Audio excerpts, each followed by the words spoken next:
I know I interrupted your lava lamp staring and mesmerization. Sorry about that.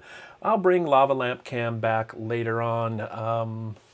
Yeah, so welcome to live stream number 2 for me, which is also celebrating 2,000 subscribers, which is pretty cool on the old YouTube. A little bit of agenda today is question and answer, as always. And if you have a question you would like to ask in the comment, please put the letter Q in front of that. That way I can search it and find it more easily. And then what else we're going to do today? We'll do question and answer. I thought I would share a few thoughts about the YouTube journey so far and share some stats and stuff because the nerd in me loves that. And what else? Thinking a little bit about the future going forward, hopefully in about an hour. We'll see how long it takes. So there you go. And thank you, Heather, for congratulations on the 2,000 subscribers. I really appreciate it. You and Tom, as I refer to you as my YouTube friends, Heather and Tom have been a big inspiration and motivation to do and grow along the way in this YouTube journey. So thank you for that. It's always good to have a community behind you. And somewhere online, I assume Debbie in the other room is watching the chat to make sure I don't miss anything. Debbie is my wife of many years. Anyway, so a few thoughts. There she is, Debbie. Oh, you can't see that. No, you can. I'm still learning. This is like mission control here, running all this thing. Working on watching screens and trying to talk to the camera and also have overhead cam, yay, and we have, let's see, where's lava lamp cam? Which number's that? I forget. There it is, number 6. Anyway, mission control. I'm still learning it, but it's a fun journey, it's a fun process, as I said, for the nerd in me. All right, some reflections on YouTube so far.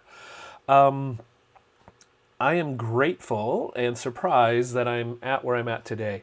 I started, I think, intentionally, not I think, I know I started intentionally making videos with a little bit of a YouTube in the back of my mind in 2019 when I created some videos for a hybrid class. So it would be a 50% in-person class for photography at Highline College and 50% online. So I created some videos for that. I'll show you them. Yeah. Yeah, it's quite a trip to go back just 2 years and see the growth, which is good to do also. Okay. Very slow subscriber growth, and I'll show you the video that kind of was the one that made everything change. And then, yeah, so here's what I want to think about a little bit about the YouTube algorithm and algorithms in general.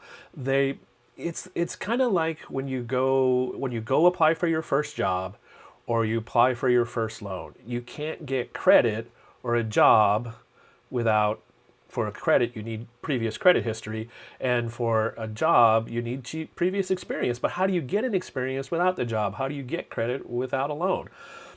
YouTube is similar, and all the platforms are. They reward success, but how do you get success without exposure and success? So and also what I've noticed happens, I mean, I followed a lot of YouTube folks that have been, I found through the algorithm. They've exposed me to people I wouldn't normally see in just a general random search, which I'm grateful for. But on the other hand, they have not they've mostly shown me channels that have success, 20, 30, 40 million subscribers. But they don't show me the 100s or the 10s or the ones just getting started out. And I'd like to see some of those. I wish there was a way in the algorithm to like have just a row, like in YouTube when you see your Discover page, where it just shows you, here's some new folks that have similar content to stuff you've already liked. Just show me someone brand new. Apple Music does that a little bit. I've discovered some artists I never would have discovered any other way. If you like this, you might like that. So that's my request for YouTube if they're listening. A way to expose the brand noobs. So yeah, that's a hope. Hello, John. Welcome. Can't tell what camera you're holding, but it's a good one, I'm sure. Anyway, welcome, welcome, welcome. If you have any questions, let me know. Oops, let's figure out how to close that. There we go. So, what else was I thinking about in relation to the algorithm? So, yeah, algorithm rewards success, and especially if you know how most of the algorithms work, they also reward velocity, which means quick success. So those first 24 to 48 hours after a video or any content, any created item is released is super important. So that's why you'll see people, mentioning it on their social media channels and talking to their friends about it. Go watch my YouTube video, go see my Instagram post. Because that first bit of time helps. But I'll show you a long tail video too that had success much after it was released. So yeah, lots of different ways to do this. I'm glad for what I've experienced so far. So let's take a look at some numbers and stuff of my YouTube journey so far. I'm going to show you, what am I going to show you? I'm going to show you this. Is this what I'm doing? No, not that one. This one. There we go. A little keynote presentation with some information in it. So first off, we'll start with showing you how subscriber... Okay, let me back up. Let me go back here. All right, hang on a second. That was a Michael moment you just experienced. And that was another one. I'm reading comments, trying to figure out what I want to say next. It's not easy being me. I want to give you a little tidbit on how maybe to look at analytics. Both, it's easy to get lost in the default view, which shows you last 28 days, last 48 hours. And it's helpful to show the longer term view. So let me show you what I mean going back here. Okay, here we go. All right, so subscriber growth over, this shows the past 28 days. Kind of that linear line is just a relatively straight trajectory. If you do the math, it's about 8 to 10 subscribers a day over the last 28 days. Going forward to, here's the 90-day version of that, so a little bit wider picture. It's still about the same angle on that line, 90 days. Let's step back to the next option we have in YouTube analytics, which is 365 days. And here's the advantage of stepping back. Once you have enough data, you can kind of see where things change. So you'll see you can see where the angle changed. And that was in late March, early April of this year. And I'll show you later why there was a specific event that led to that change. Let's go back to the lifetime now, so the even wider view. So this is my growth over time, and it's like a hockey stick. It's, it just big, it's like a rocket ship going up. Slow growth. 2017 to 2019, I wasn't very intentional about YouTube. Had some time-lapse videos I did for myself that I posted, a couple here and there, odds and ends kind of things, but nothing specific. Again, in 2019, I started getting a little intentional about this, and then even more so in 2020. So, all right, there's the growth. If you look at it, bigger picture, you kind of get a sense of where things radically changed. If they do. And in this case, it did. Some people have this kind of growth in the first 60 days. Some people in the first 700 days, like me. View trends over time. That kind of is the velocity question I was talking about, issue. Let's see, this is the last 28 days of my whole channel. So ups and downs, I'm getting about 600-ish views a day, and you'll see a couple spikes in here. I'll get to what those are from in a minute. Those are both release days and another significant thing. Part of my secret sauce. There's a whole slide for that. Let's back up to 90 days. And then this one, you see that big spike in the late May. That was like a 4,000 view day, which is super high for historically for my channel. And I think it was a a whole bunch of spam bots hitting my channel because the on that day, it's for this video, the photo composition tips down here about black and white. Notice the view time is all the way down at 58 seconds, 4%. So I think a bunch of bots were hitting it or something. It's just weird. Yeah, so that's the anomaly of that. Let's go to 365 days, again, this bigger view, and you can you very much can see the spikes better, in addition to the general trending growth in daily view counts.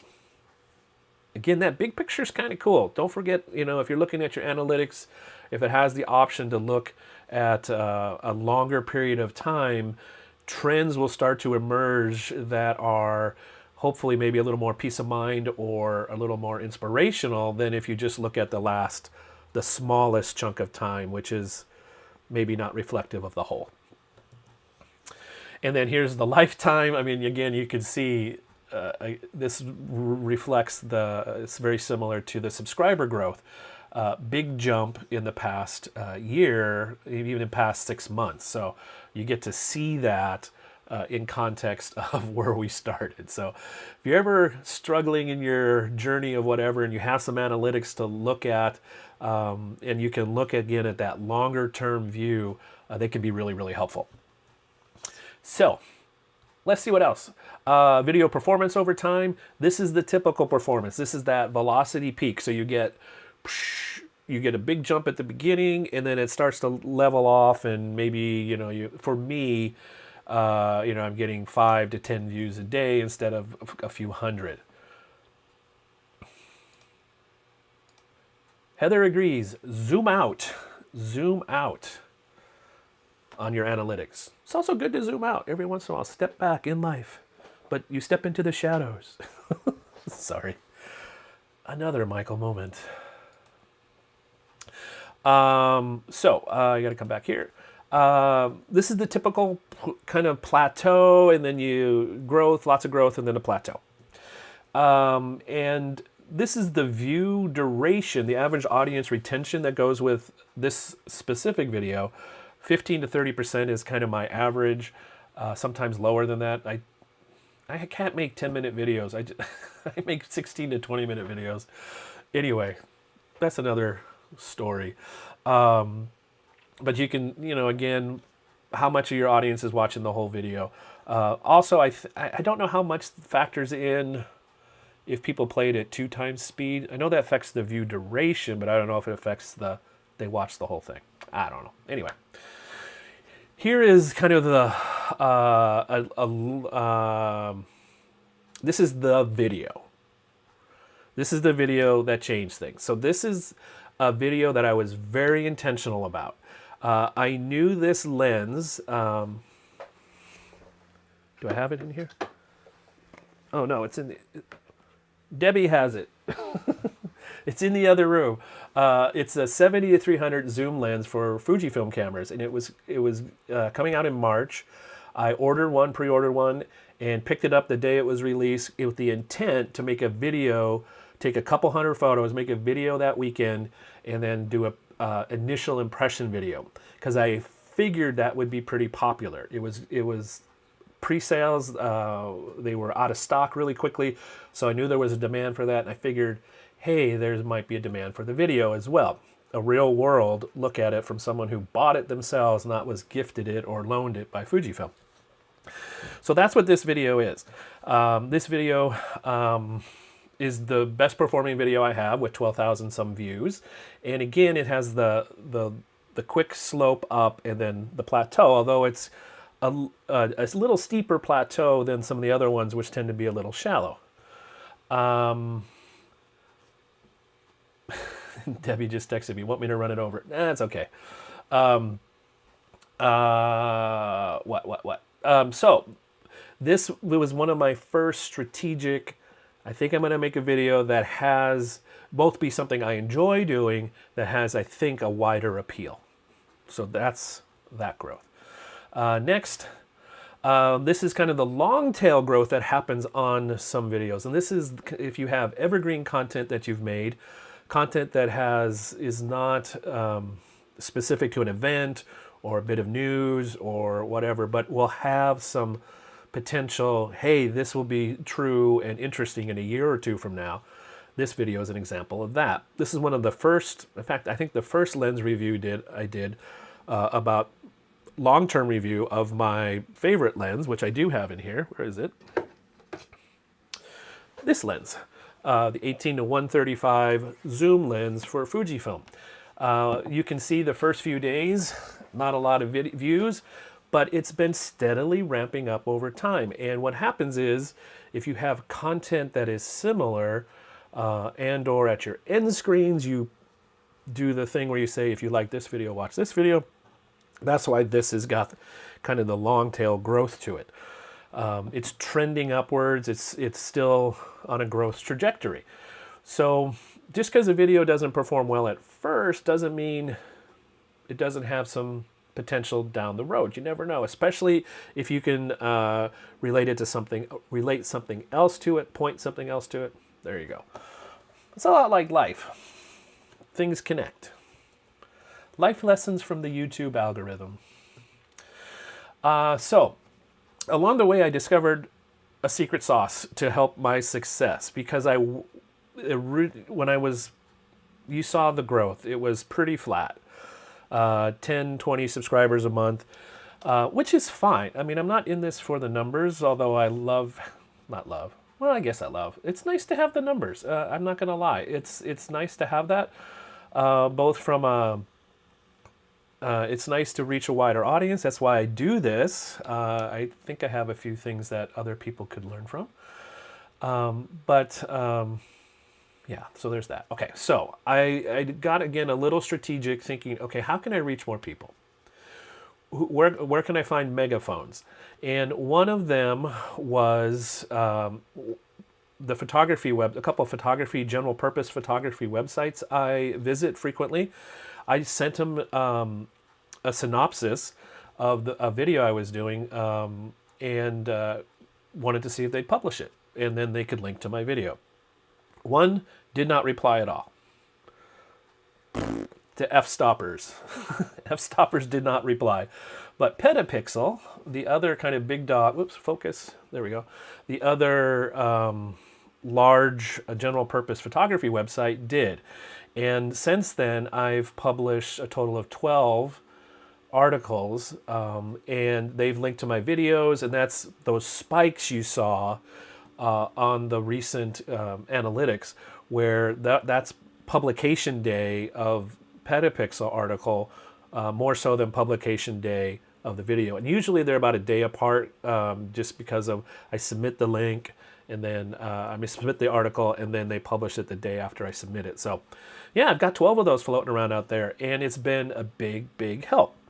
So if in your genre of whatever you're trying to get out there to a larger audience, if you can connect to a megaphone, someone that already has a large audience that is congruent with what you're doing, there you go. Try and connect to them. Yeah, and it doesn't hurt to ask, to say, hey, would you publish this, and so other people can know about it. I don't get paid for these Petapixel articles, but it helps me. It's a win-win. The other kind of related secret sauce thing is, for me, my specific kind of use case on Facebook. There's a Fujifilm camera user group that I post the videos to as well when they're Fuji related directly, and that's been a help as well, both as far as getting comments and questions about things, answering things. I'll post, if I read something about a video that relates to a video, I'll post a link in a comment to the video, and there you go. So find some megaphones, some people, or not people, well, people potentially, some channels, some ways that you can help yourself reach a wider audience, because you have to overcome that friction. Oh, I forgot to do this. This is, I didn't show you this. This is that Fujifilm group. Yeah, you have to overcome the friction of that algorithm that doesn't, by default, really help smaller content creators, things that aren't already popular. So yeah, you gotta find some megaphones out there. So hope that was a little, well, hope that was helpful. That was kind of some thoughts on the algorithm, a little bit of my YouTube journey so far. Let's continue the journey. I'm going to show you things you can't unsee. So here we go. A trip down memory lane. So this is a video. This is the very first video I recorded for my class at Highline College, Introduction to Digital Photography. It's 11 habits for more interesting photos. And habit number 1 is seeing more interesting photos. So this is my first video. Oops, wait, why didn't it play? Do I have to? Oh no. Technical error. There we go. All right. We won't make you listen to the music, but look at this. Oh my gosh. So I'm here. Yeah, I'm going to let you look at this for a second. Then I'm going to go to my screen now. Yeah, oh my goodness. So this is 2019, June, a summer class. This is in the classroom I teach in, which has no windows, very little ventilation, and a big old 40-foot whiteboard at the front of the room. So this is where I normally stand to teach. In hindsight, the worst place to record this video. Yeah, so let's come back here so you don't have to see that. Oh, come on, focus camera. There we go. Yeah, thanks, Heather. Yeah, it's fun to see. It was really interesting. I learned a couple things both about, oh my gosh, the growth.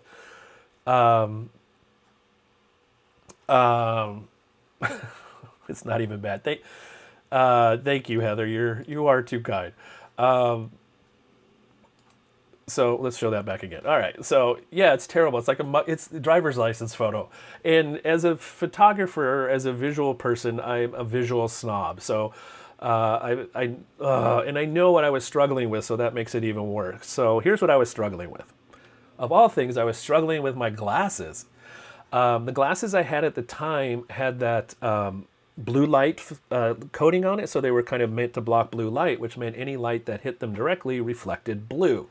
And it was kind of big reflection. So when I had the two lights I was using at kind of the traditional 45 degree angle, you could see all kinds of reflections. You couldn't see my pupils. And I'm like, ah, crap. So I ended up putting them almost at the side, so you get this kind of split light. So my nose is a little more in shadow, and you get this yucky light. Also, they were reflecting in the on the whiteboard behind me. So yeah, and it was hot in the room. I was sweaty from setting up. So I just, in a black t-shirt, well, he says wearing a gray t-shirt today, but oh yeah, I was let's see, audio is with, I had a Rode Video Micro on top of my camera. I don't think I was using a lav for this. Anyway, yeah, I look at this and just cringe. But what I started doing in this video is I did I talk about interesting light, and then I do a little walk around where I walk around the room and hunt for a photo, which I thought was a clever idea. I like it. I think I eventually, let's see if I find the photo that I actually took, because I do drop it in here. So I'm talking to the camera. I have a second camera recording me while I'm taking this photo. Where's the photo? There it is. So there's the photo I created. So even in the midst of that classroom, the point of this whole thing is you can find interesting photos. You just have to see them. Just have to see them. Obviously, it's deeper than that, but I wanted to show how in an ordinary space, you can still make, I think, an interesting photo. Then I went outside, did the same thing. All right. Can we move on to the next video? Next video I will show in the trip down memory lane, I think, is one of my first. Also, that video was my first talking. The one I just showed you, habit number 1, was my first talking to camera video.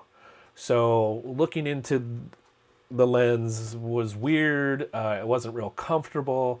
It's kind of second nature now. I think I've done about 200 videos total.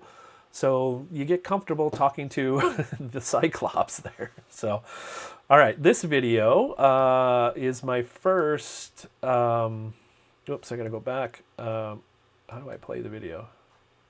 There we go. This one is in the office. So it's in this same space. Oops, doggone it. I'm trying to. It's a little tricky to where to click to play the video. By the way, the reason. And then I hit the wrong button again. Dang it. I hit the spacebar because I'm used to hitting spacebar to pause. I should have tested this out just a little bit more. Make a list. All right, there we go. First, one of the first videos in the office, I had the totally different camera setup. I'm closer to the back wall, so everything's more in focus. I had the tripod between, actually I think I had the tripod, one leg resting on the desk, two legs out. So the tripod was sitting on right where I'm at right now. I had lights set up. So it was a lot of stuff, friction, I had to set up to create these videos. And I didn't have the blackout curtains yet. I didn't have all the lights I do now. I have a total of, I think, 8 lights in here. I have this corner IKEA lamp and then some string lights for practical lights overhead. I have an overhead light for hair separation from the darkness. I have 2 Aperture MCs. The lava lamp doesn't count, but it's cool. Oh, lava lamp light. Where are we? Lava lamp. That's from Target. Flicklow is the name of that app on the phone. What else do I have for lights? I have a main light, an Aperture, actual real kind of light, a video light, a small LED panel over here for fill. So I think that's 8. There you go. So I didn't have all that. I think I just had one light in an umbrella. I think it was the one I'm using for my fill light now. And light bulb in the background here in this lamp, which is still back here. It's kind of hiding now back here by the Saturn V rocket.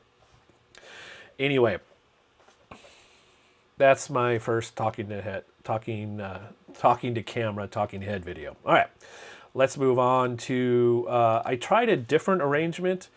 I tried, let's see if I get this to play.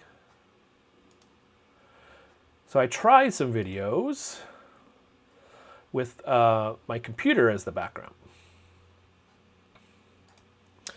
And this is kind of inspired by, in fact, Tom Buck, Heather's husband, trying to show a different part of the room, to get a little bit more depth going on. But again, the problem was too much setup because I had to set up the tripod in the doorway, had to set up lights. So it was about a 20-minute, which doesn't sound like much, but when you're lazy like me, it's a long time. So it was an extra layer of things in the way of creating content. So this lasted for a little while. Oh, thanks, Heather. She likes this setup. Yeah, I like it too. But I like this. I'm stuck on this now. So not stuck. I'm committed to this. Happy with this. There'll still be some tweaks. Yeah. So constant throughout, the dark T-shirts. So IKEA lamp with the Aperture light in it. Yeah. So here's project number. Oh yeah, I gotta do that. And then this video will show, I believe, if I remember correctly, this will be more the current setup. I like getting close to it. Oh, dang it. I did it again. Sorry for the old habits die hard on pausing videos. 18 to 135. So this is kind of a... Hi, Dominic. Welcome. Dominic is a 15-year-old YouTube content creator. And he makes some really cool videos about making videos. So go check his channel out. All right. So this is an early iteration of what you're looking at right now. I think this is I can't tell if this is before. It might be before. I think I had the blackout curtains by this point. Yes, Heather agrees. If you're going to be making anything that you create, if you can reduce the friction to creating it, it helps you create more of it. If your setup time, teardown time becomes minimal, it's a huge deal. Yeah, like for my main lights are all set up. The background lights are just plug in and turn on. The corner lights, the most time consuming thing is the hair light, which I set up each time, and I think it takes about 3 minutes. Depending on if I have to tape a battery to it or not, which I did today because I wasn't sure how long I was going to go. Anyway, yeah, a couple problems here. Again, you'll see evolution in my, you can see the blue light glasses here. These are my blue light glasses. You can see the blue in my eyes, which are brown or hazel or whatever they are. Yeah, and also I don't have as bright a light here. I don't have as much separation of zones on me and the background. I know, like, again, I'll use Tom Buck as an example. He has kind of one zone of light. Everything is equally bright. And it really works well for him because his background is super awesome. And he's got a drum kit in his room, so there you go. I don't, which is good. This room's too small. All right. Evolution, also a little bit of color grading of presets I was using when I was encoding the video, all sorts of stuff. Tom just got out of his meeting. Here he comes. My YouTube friend Tom. Big time inspiration. Former teacher, high school digital media teacher, who is now a full-time YouTube personality. He has a personality, and he's on YouTube. So he's a YouTube personality. All right. I'll get to personality in a minute. Ah, doggone it, my chair is catching in my rug.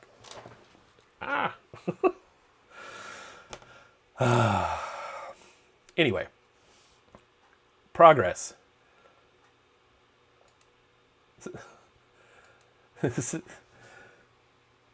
700. 2,000, dude. 2,000. You're a little late. Are you kidding me? Or is that a Tom joke and I'm just not getting it? It's okay if it is. All right. Debbie, you're awesome for greeting everybody. She is the hospitality person in our relationship. I'll just go sit on the couch and watch TV. Anyway, let's get into some more evolution videos. This is the video. This is that one where I recorded this video to intentionally, I bought this lens, knew it could be a successful as far as the numbers and video. Tom had a brain fart. There you go. I get it. Dude, you haven't been, good thing you weren't here earlier. I had many of them. Watch the replay. So this was the video that then got me to the 1,000 subscriber mark. So this is the one, I think in a single day, I think I added 80 or 100 subscribers, went from 950-ish to a little over 1,000. And it was in part because of this video that I promoted through the Petapixel website, that article I wrote, plus posting on the Fujifilm XT group, X-Camera group Facebook page. This is it. This is, the one I can point to and say, this is the one that made a difference as far as getting me over that hump of 1,000. And now I had a note. It took me 700-ish days to go from 0 to 1,000. It took, where's that note? Michael had a note. Oh, here it is. Here it is.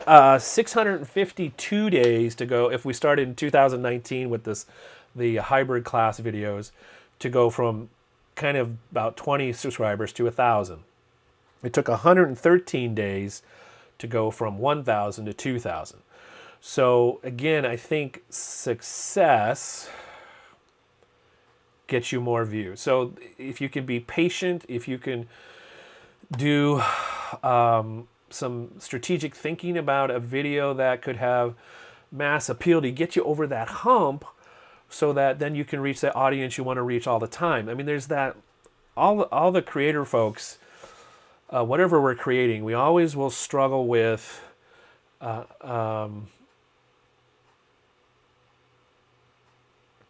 it? Oh, Tom asked, sorry, I'm reading it instead of showing it here.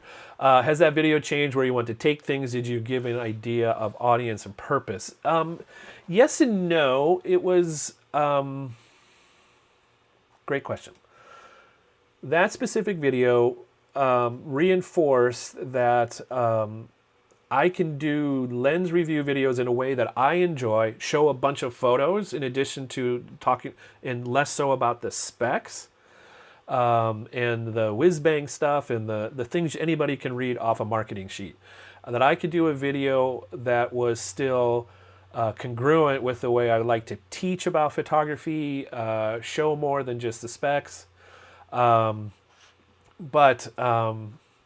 Yeah, so that video helped me realize I could do that in a way that fit with my temperament and my desire to do things the way I want to do things. So, and Tom's a great example of that, is he's doing videos about microphones or accessories. There's always there's no alphabet soup or minimal alphabet soup of ABC is, RGB, CMYK, which doesn't apply to microphones. I don't know why I did that. But anyway, he's really good at this is important because of this. And I try and do that in my videos, is to have a teaching element, a component, an educational component. So it's not just, this is a cool lens because it makes a blurry background. Yeah, so what?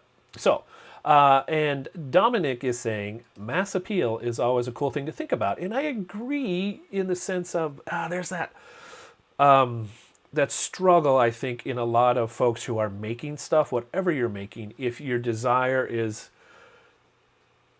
let me pause here and say a quote from one of my favorite YouTube photographers, Sean Tucker. He says, all art completes its journey when it's appreciated by someone else. Because we make stuff, yes, for ourselves, but also because we hope it will impact someone else. So, and we hopefully want to impact, why wouldn't you want to impact as many people as possible? So there's that constant push and pull of artistic integrity, being true to yourself, making it because it's what you make, that only you can make in that unique way. And then then you have the commercial side, I want as many people to see this, so I'm going to just make sure it works for them. And gear reviews are kind of that, on YouTube anyway, in photography parts, are an easy way, kind of low-hanging fruit for success. And they've been my most successful videos because it's something that people are always looking for. They want to know someone else's opinion. They want to know the magic button, the magic thing that if they buy, it will improve whatever they're trying to create. And we think it's the gear, and it's gear's important, but it's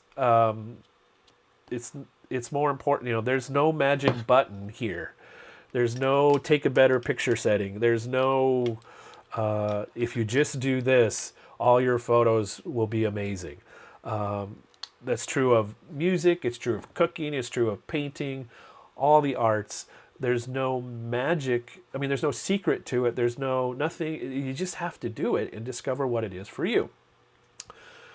So there you go. Yeah. So, yeah. So I've learned a lot. I've learned a lot about myself through YouTube. One of the things that surprised me in that whole, when I decided to reach out to a couple websites to see if they published some stuff, was in the process of doing that, I've basically started, I write the article first to help me organize my thoughts. And then that's kind of in the back of my mind as I'm doing the talking head to camera. I don't read a script. I'm pretty good at extemporaneous, except obviously here in this YouTube live experience. I'm pretty good at, talking off the top of my head and filling in the blanks and stuff. And sometimes I come up with new thoughts that I didn't.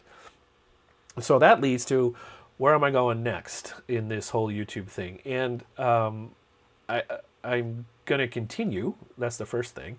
because I do enjoy it. It's a lot of work. It's amazing the amount of work both in preparing for the video. My last video I did, the one that released this week, which was your next camera, mirrorless or DSLR. That was a 1,500 word article I wrote. It took me, what, 2-3 hours or more. The recording didn't take very long, half hour, edited it to 22 minutes. Oh yeah, an eCam froze up in the middle of it, which was weird. I've never had that happen. Anywho, it takes a while. Then the other part of the video part that's super important is the afterwards.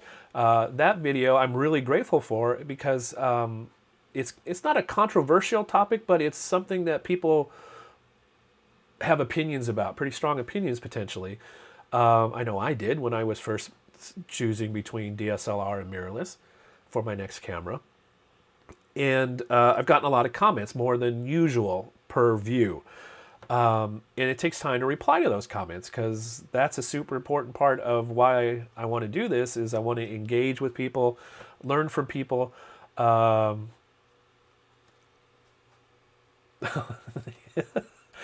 Thanks, Tom. I don't know what's happening inside your brain.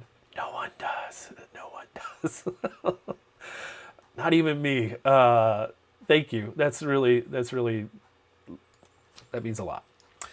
What was I talking about? That was another Michael moment you just experienced. In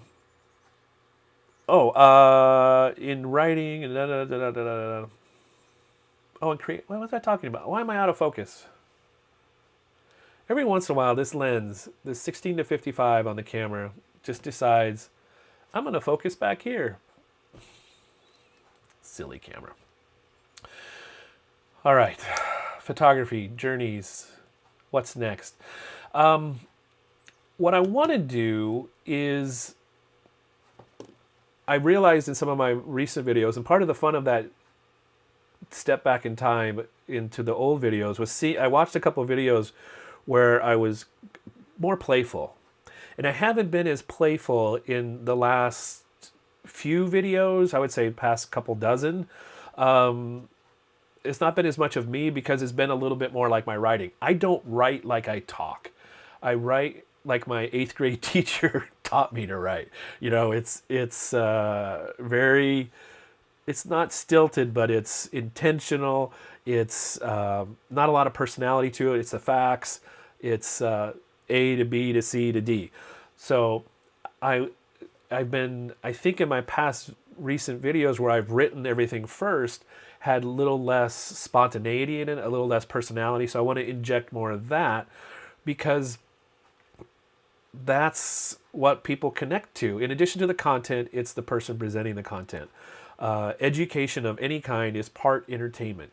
And in order to get across what you want to get across, make an impact of what you want to make an impact, people have to enjoy it in some way. So I want to inject a little bit more of myself. I don't know what that means. Maybe I just say donut in every video because I like donuts.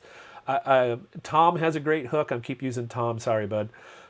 You're not well, I'll say bud. Anyway, Tom has he's a pun guy.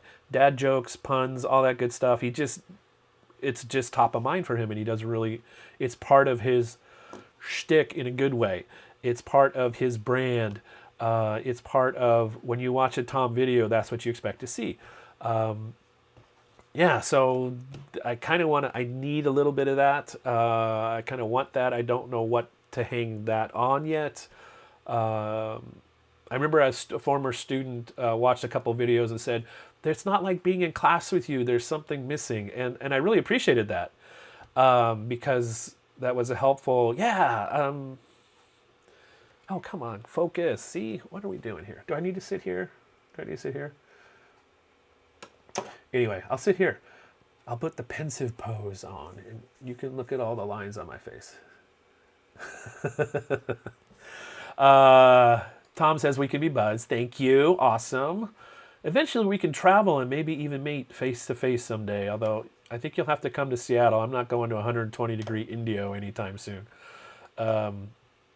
Yes, and Debbie reminds, I do quote you a lot. It's like looking in a mirror 20 years ago, because I think Tom's about 20 years younger than me. Anyway. Fanboys. We're all fanboys. We all have fans. People we'd like to meet. Photography, journey, stuff. What's next? Yeah, so that's my hope. My goal is to... Oh, great. Hi, Emmanuel. Welcome. Welcome. If you have any questions, feel free to just put a little Q in front of your comment, and I will take a look at that. Thank you. Thank you. Welcome. Yeah, so it's going to be interesting. I'll be able to get some more lenses through that I don't own. I have a connection to Fujifilm, so I can borrow lenses for a month and give them a run through. I'm sure I'll buy at least one or two of those maybe along the way. But I was able to do that recently, borrowing a lens that I didn't have, and then I could compare it to another lens, and that video is done well as well.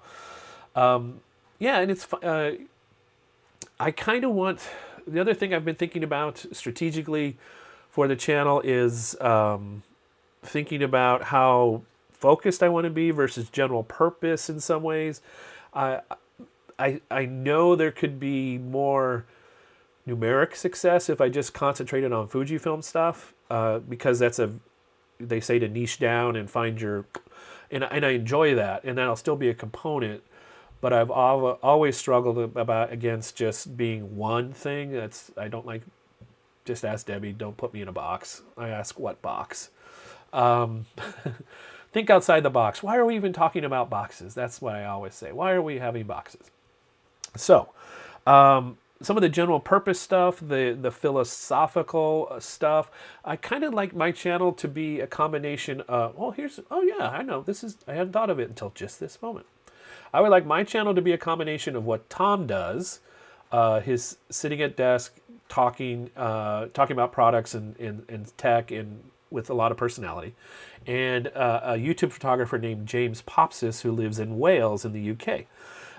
He does in the field stuff, and he lives in a place where he can pedal his bike in this beautiful countryside with these amazing mountains and mist and all the atmosphere, and set up a tripod, talk to the camera with no one around. I could do that if I went a little farther, but again, that's friction. Even a 20-minute drive, it doesn't sound like much, but it's friction. Then you got to set up the camera, set up the tripod. So talking head stuff is easy. I got to figure out a way to do all this. Maybe I've... Oh, cool. Sorry, I'm pausing that thought to bring up Emmanuel here. He's in Ghana. Oh, man, that's so cool. Photography course, and you're a beginner. Welcome. Yes, welcome, welcome. That is so cool. If you have any questions, just drop a note here in the comment, and I'd be glad to try and answer it. Yeah, cool. Or, yeah, that's awesome. Welcome. I hope you're having fun with photography. Man, it's so powerful. One of the things I love about photography, I'm going to pause that thought for a longer time about wherever I was going before, is it is an art form, a creative expression form that just about anybody can do, and do in a way that allows them to express themselves. I could pick up a guitar and make noise. I couldn't make music. Well, if I took a bunch of lessons and learned, did 10 years of lessons, maybe I could. I could sing a song, but no one would really want to listen to it because the voice isn't that great. So that's one of the things about... Hello, Divergent Design Studios. I know you're in the Just Create More group, and I apologize, I don't remember your first name. But she has a bright green studio to work out of. I do remember that. But photography is so cool. Oh, yes. Who was that Welsh photographer? That Welsh photographer, James Popsis. Let me go find his YouTube channel real quick. hang on a sec. Doop. And I'll drop a link in the comments. If you like British photographers, Thomas Heaton is another one. Let's see if I can share. I'll just drop this whole link.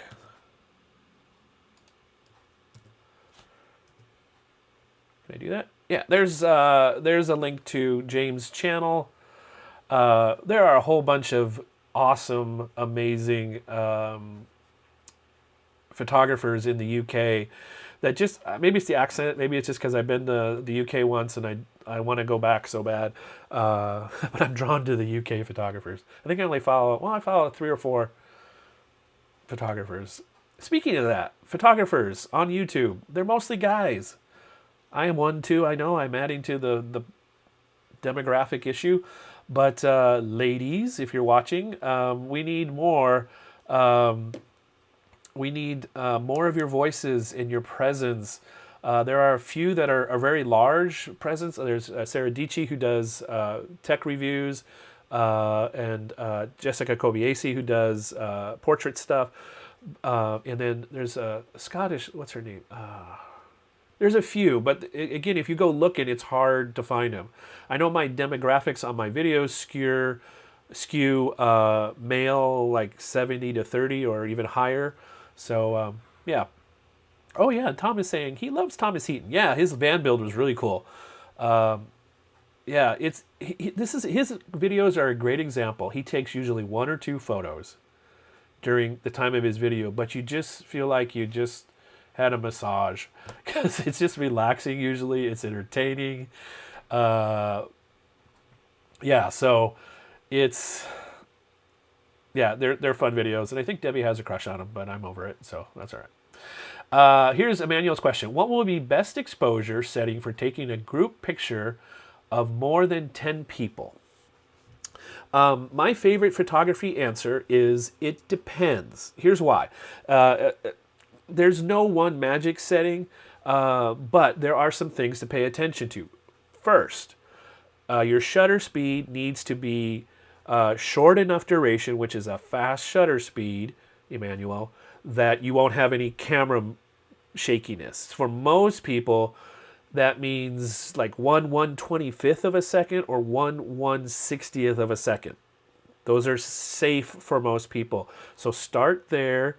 Your aperture, you would want at, it depends on the group. If the group is all along the same, 10 people side by side, then you can potentially use an aperture that has less in focus.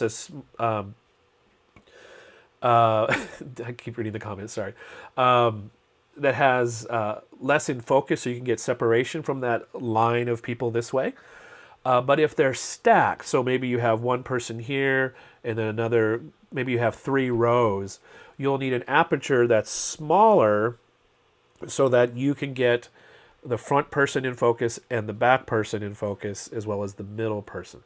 So I can't give you specific numbers, but if you want to be safe on aperture, if there's a stacking of people, a change of distance from front to back, I would say f11, f16. So it's a small number, which means it's not much light. Plus, you don't have a lot of time of light because you're trying to hold the camera still. So that means you might need to turn the ISO up, which is the amplifier of light, to maybe 800, depending on if you're inside or outside. See, lots of depends in there.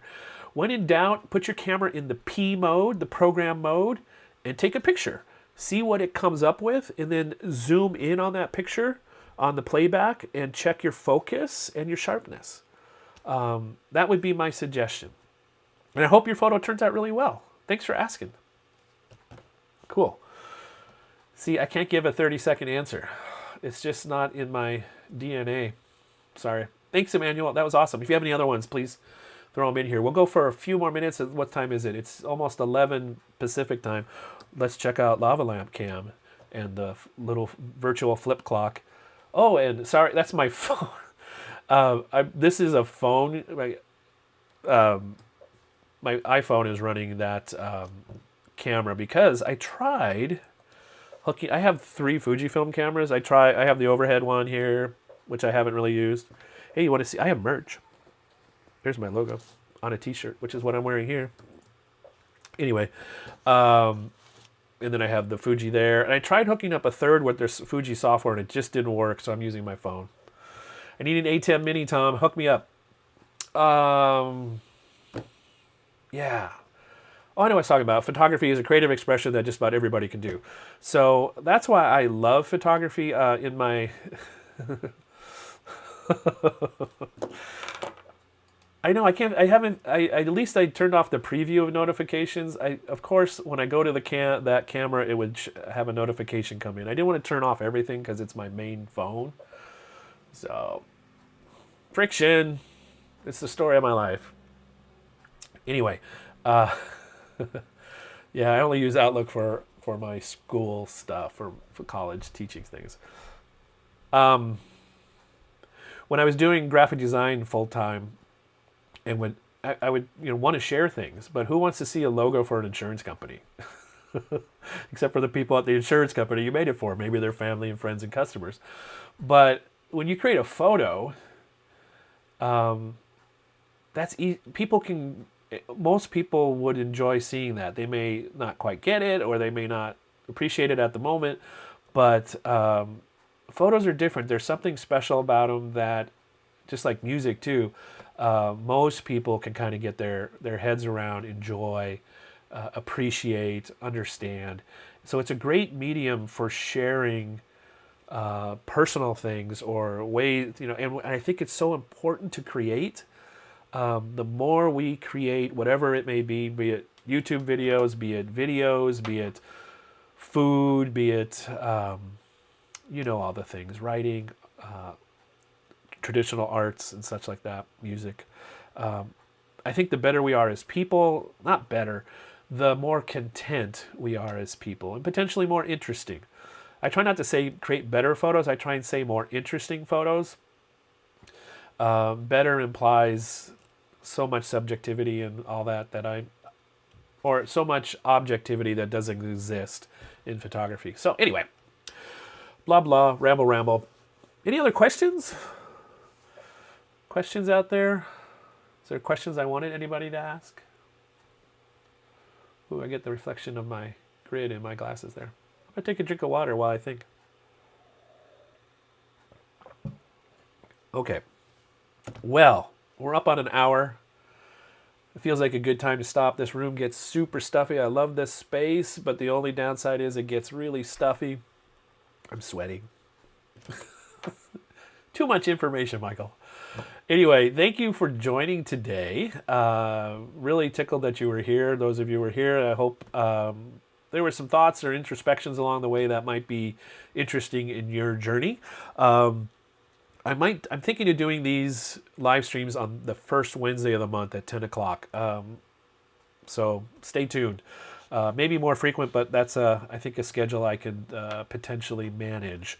So without feeling overwhelmed. Enjoy your day. Thanks for spending a little bit of time here. I look forward to seeing you. If you have any other comments, leave them in the notes below, the comments below, or connect with me on all the social things. I'd be glad to have a conversation with you because that is what makes this world a little more interesting place for all of us. Emmanuel says, thanks for the answer. I hope it was helpful. Yeah, enjoy. Find me on Instagram, please. mslaticphoto. Oh, here, let me do this. I think I can do here. Here's my Instagram handle real quick. mslaticphoto. I'd love to connect with you, Emmanuel, and follow your journey if you're on Instagram or somewhere else. Or go to my website, mslaticphoto.com, and send me an email. Anyway, I'm going to wrap it up. I'm going to keep rambling. Thanks, Marta. Good to see you, too. Oops. I hit her. Thanks. Like I said, mission control in here. I'm learning how to do this. Yeah, thanks, Marta. Look forward to seeing more from your channel, too, and in the Just Create More community over there. Yeah, find a community. Find a friend, eat a donut, pet a dog, whatever else makes your day go well. Go watch Ted Lasso. I haven't watched the first episode yet, but it's on the list of things to maybe do today or tomorrow. Anyway, thank you. I'm going to say bye for now and hit the end button on this video. I need to create a video end screen that I haven't done yet, but for now I'm just going to do this. Bye.